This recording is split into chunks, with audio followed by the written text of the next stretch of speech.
আজ এই 22303 বন্দে ভারত এক্সপ্রেসের পুরো ট্রেনটি কিন্তু ইস্পাতে মোড়া বডি এবং প্রশস্ত জানালা, যাতে যাত্রী তারা যাতে খুব সুন্দরভাবে বাইরের দৃশ্যটি উপভোগ করতে পারে।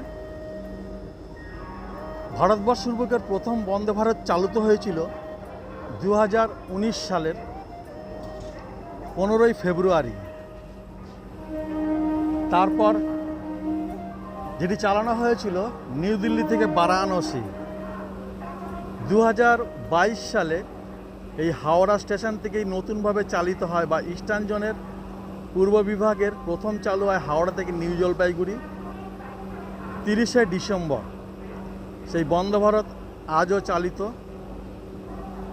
গাড়িটির মধ্যে থাকে মিনি বন্দে ভারত আছে, যেখানে 8টি কোচ থাকে, সেখানে বসার সিট সংখ্যা আছে 572টি এবং 16টি র্যাক আছে বা 16টি বগির বন্দে ভারত আছে। আজকে এই হাওড়া গয়ার সর্বমোট 16টি বগি আছে।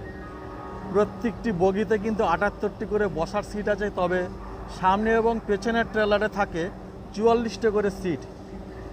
এটি হচ্ছে সিসি চেয়ার কার যেটি, আর এক্সিকিউটিভ চেয়ার যেটি ইসি যেটি, সেখানে থাকে 52টি করে সিট। 16 বগিতে আছে 14টি সিসি র্যাক বা বগি এবং 2টি থাকে এক্সিকিউটিভ বগি বা র্যাক। এই বন্দে ভারতের যখন টেস্টিং হয় তখন ছিল 180 কিলোমিটার পার আওয়ার, কিন্তু ট্রাফিক সিগন্যালে সমস্যা থাকার জন্য এটি নামিয়ে আনা হয় 160 কিলোমিটার।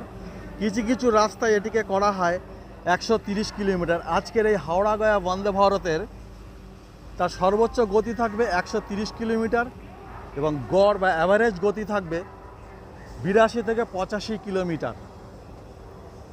সত্যি একটি অনিন্দ সুন্দর গাড়ি, যা ভারতবর্ষের আজ ডিজিটাল ভারতের প্রধান অন্যতম গাড়ি। তবে স্বল্প দূরত্বে গাড়িটি চলে। আমি গাড়ির ভেতরের অবস্থাটাকে দেখানোর চেষ্টা করব।